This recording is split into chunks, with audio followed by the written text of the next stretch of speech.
Hola chicos, ¿qué haces? Tomando mate. ¿Queréis? No, ¿queréis las mapas? As you can tell, today we're going to go to South America. But actually we're not going to go anywhere because we have to stay in our houses. But when we use R as a GIS, we can go anywhere in the world just from the comfort of our own home. So today we're going to make a map of South American continent, its countries, cities, ecological sites, and make a good descriptive legend to have a really clean, pretty map using ggplot. We start, of course, by loading some packages.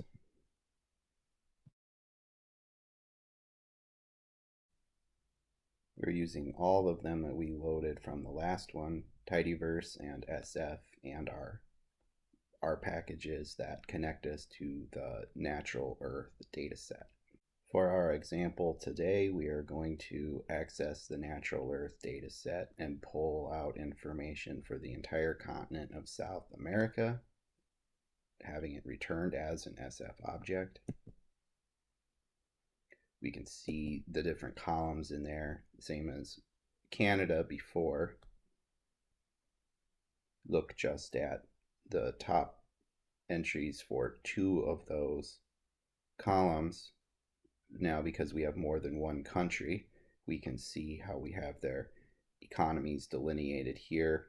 Argentina and Bolivia as emerging regions in the G20 group of countries. Brazil is in the BRIC emerging region. Brazil, Russia, India, and China. And then we can map this directly using GeomSF.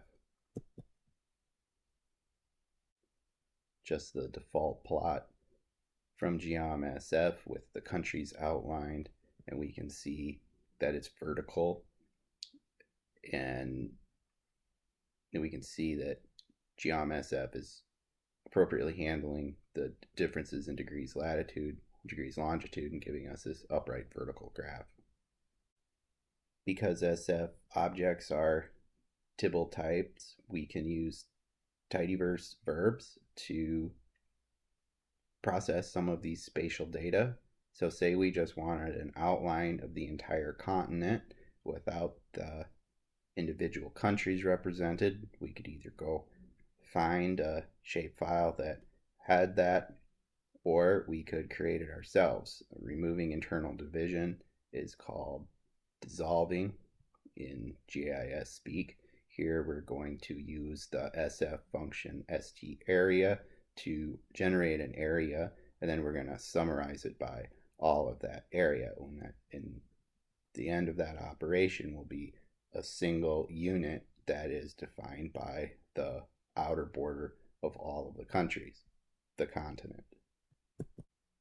And then we'll look at that in ggplot. There's the outline, there's all of South America. It was a little imperfect. We have some lines and stuff on the inside, but for our purposes here, this will be fine. So we can combine layers of information on a single plot. And this is where we use the data argument for each geom.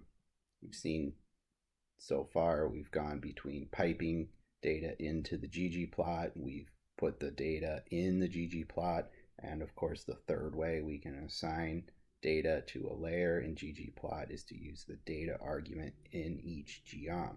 This is a great way to add information from different SF objects onto our same map. This is a core piece of mapping. A lot of times we're bringing in information from various layers. This is one thing that makes mapping different from most of our data graphing. For the most part, a lot of the data that we add to a plot comes from just one data frame. But here we're using multiple geoms to present multiple layers of data. We're first laying down the continent layer that we just created, and we're going to fill it with white, and then we're going to lay the countries over top of that with dark gray.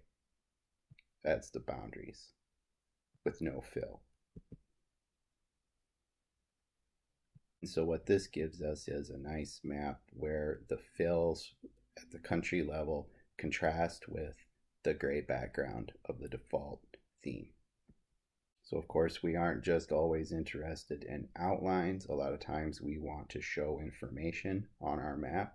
Here we're going to use an existing column that came with natural earth data just as we downloaded it. We're going to fill with the estimated population, so we'll be able to look at the countries in South America plotted by their populations. So these are in big numbers, millions of people, so we have it in scientific notation here. We automatically have our scale showing that Brazil is the most populous, and the darker colors being the least populous countries in South America. We can see our countries outlined by the gray lines that we defined in the GeomSF that maps to the country's data frame. But say we wanted to create a map that showed information that didn't come in the original data frame. This is where the fact that SF objects play so well with tidyverse verbs really starts to stand out. So we can update a new column. We'll create an area column using the stArea function from SF package. We're going to divide it here. This is in square meters, so we're going to convert that to square kilometers. Create a density column where we divide the population estimate that we just used by our new area column. We're going to convert density to a numeric. It gets stored by default as a class that's associated with its units. Now we map to that density column with fill in our GeomSF, and we can add the scale for fill. We're going to use the categorical Viridis scale, and we can adjust the column name here. We can override the default column name here to give the legend a meaningful description of what we're plotting and the units that we're plotting it in. So we can see here that even though Brazil has the highest human population, it also has the largest area, so its population density is relatively low. Just to drive the point home, SF objects, because they work well with the tidyverse, it's easy to convert them to tibbles and do any other sort of information and do any other analysis that we would, and do anything else we would do to data in R. Here we've just pulled out the name and density columns and arranged it in descending order of density. We can use the filter verb to pull out one country and just look at it. Here we have Argentina plotted on its own. Very rarely is the additional information that we want to put onto our map available through default R packages and functions. Most vector type spatial data, vector including shape files and excluding rasterized data sets, most of these are stored in a zip file because there are many components of the shape file that a GIS needs to draw from and assemble to create the plot. Here's an example. This is the data folder that uploads to GitHub, and we see the South American cities.zip. It's a compressed zip folder. If we look inside there, these are all the files that support this data set in a GIS. We're most interested ultimately in shape files that are .shp, but the projection and the data and various other things are stored in this file as well and must be transferred with the shape file, which is why we often see spatial data stored and exchanged in .zip files. To use these sorts of data, you would normally need to download this zip file and then extract it so that these files are in a regular folder and not a zipped file folder. We can do a lot of this data management right from R. In fact, we can download and unzip our files and pull them into R without having to leave RStudio. For these South American cities data, we'll get the URL. I have these data stored on the GitHub page. We create a temporary directory and then a temporary file into that directory. And now we'll use the download file function command to go to that URL, go to GitHub, get the zipped file that includes the shapefile that we need, and we're going to put it into that temporary file folder. So we see now that it has been downloaded and it's stored. So to use it, we want to unzip the file folder using the unzip command. And then we will use an SF function called readsf to go into that temporary directory and pull out the South America cities file. We see that it's come in as an SF object, a simple feature collection. It has 60 features in these 3 fields: the name of the city, the country, and whether or not it is a capital. And of course we have the geometry that shows where these points are located. Because we've read this from a zipped folder of an actual shapefile that comes in with its projection, which is in the longitude, latitude, and a WGS 84, which the short code for that is 4326. Now we'll just add the cities layer with another call to geom.sf, and because geom.sf recognizes geometry, we don't need to distinguish these polygons from this point. Now we can see where all of those 60 cities are located in South America. An issue that comes in plotting multiple layers with different data sets and different geoms is that when we want to filter them, as before we just focused on Argentina, we need to do that same filter for every one of our geoms and their respective data sets, which might not have the information stored exactly the same. So for example, our countries data set, countries are identified by a lowercase name. In our cities data set, countries are identified by capital country. We've used geom.sf to give us our Argentinian cities. We use geom.sf label to give us their names, and we're just going to use the nudge y argument to scoot them off of the point just a little bit.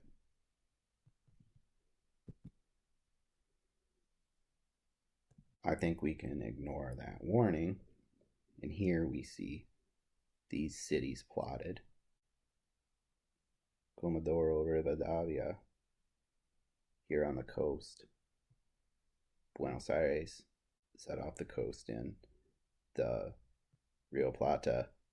The space in here would be Uruguay.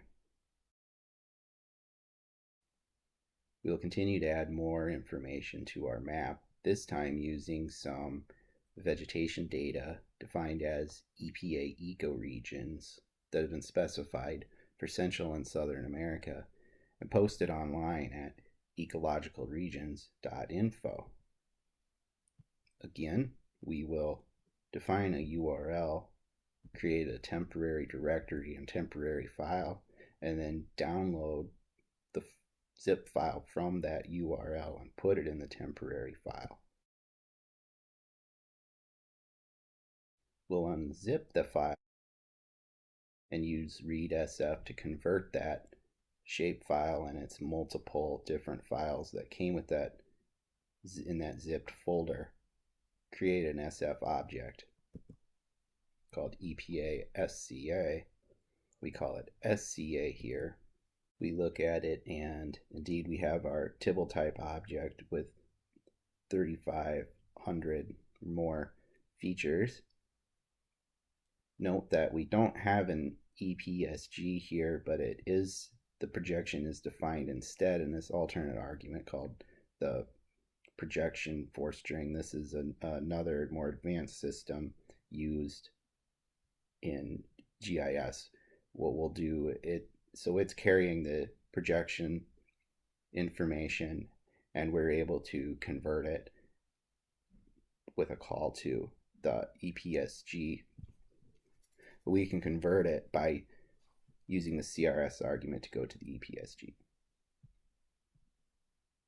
You can just look at this in ggplot.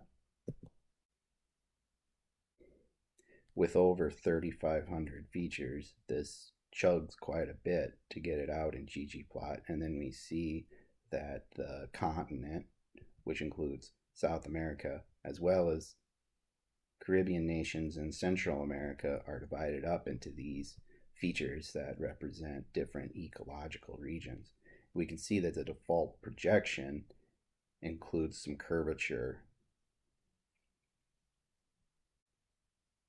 We use tidyverse verbs to change the class of our ecological regions. They come in as numbers, but we want them actually stored as factors, and then we can view those on ggplot at the highest level of ecological regions.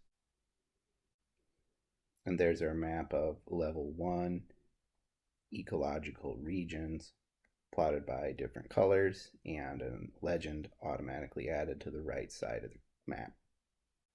Oftentimes when working with spatial data that come from different sources, the scope of the data aren't exactly the same. This is a great example where we are focused on the South American continent, but the ecological data that we brought in included Central America. So we frequently run into this issue, and we want to be able to crop or trim the larger data set that has the broader spatial extent down to the spatial extent that we're interested in. The first thing we need to do that, though, is ensure that they're on the same projection. Our data from Natural Earth is on the WGS 84 projection. This that we've brought in, the ecological regions are on a different projection that have this curvature assigned. So let's look at what these data would look like simply transformed to the pseudo-Mercator. Here are the ecological region boundaries projected on the WGS 84 projection. Then we use the command st_intersection to crop the ecological region layer, which is the larger extent, down to the continental extent. We'll resave this as South America EPA, SA EPA. We can ignore these warnings. Now we'll look at these data at the finest scale of resolution that's provided. That's the level 3 ecoregion. There's a lot of these, so we're going to turn the legend off. And there we see the colors are much more discontinuous when we're at the level 3. Just a finer resolution about more specific plant communities within each of these regions. For our purposes here, we don't need to map the ecological regions at level 3. We can keep them broad at level 1, and in doing that, we would like to get rid of these internal divisions that don't really carry information when we're plotting at a higher level. So we're going to do the dissolve again, this time with a group by, so that we're not just dissolving within the continent, we're dissolving within the level 1 groups. And then we can plot that. There we see the level 1 groups denoted, and there's no internal divisions. They're all contiguous within each of the level 1 regions. It's one thing to know that these ecological regions are different in different parts of South America, but it would be nice if we had some meaningful labels in the legend so that we knew what these different regions actually were, instead of these arbitrary seeming numbers that are assigned in the original data set. Unfortunately, the original data set does not include the names of these ecological regions and only identifies them by number. But we can pull in another data set that does have the names. This one is stored on the class GitHub page, and just read that CSV from that URL. You see we've brought in 2 columns, level 1 as the numerals that indicate the levels, which we've converted here as to a factor, and the level 1 ecoregion, which these are actually the names. Again, we can use tidyverse verbs. Here we'll use left join to join our level 1 spatial data with their names. The column headers aren't exactly the same, so we designate that uppercase level 1 is the same column as level 1 in the other data set. We'll add that to the spatial data, and we can see that here. We still have our Tibble type object for the SF with the geometry, and now we've added this level 1 ecoregion, and we see the names of these different level 1 ecoregions. We'll create a map with geom_sf that fills by the new column that we've created, and we'll store that as a ggplot object here and view. Now we have our level 1 ecoregions identified with useful names in the legend. And finally, let's combine the level 1 ecoregions with the outline of the countries so we can see where the various countries fall with respect to these ecological regions. We'll just plot those with white borders to contrast against the colored fill, and we'll change the scale for the fill to the discrete Viridis scale. Here we have a very clean map of ecological regions and countries in South America with colorblind and printer-friendly color scale and meaningful names given to the level 1 regions with no distracting sub-feature boundaries. So there you have it. You're all set. Ready to make some nice maps in ggplot using about any type of data you can show about any type of feature. Ciao. The lesson this week was brought to you by some cool new base functions, including the temp file function, download.file, and unzip for unzipping zipped files. From the tidyverse and the SF packages, we used select, mutate, filter, summarize, and left join. From the SF package specifically, we used readsf, geom_sf, sttransform, and st_intersection. And as always, this lesson was brought to you by the letter R.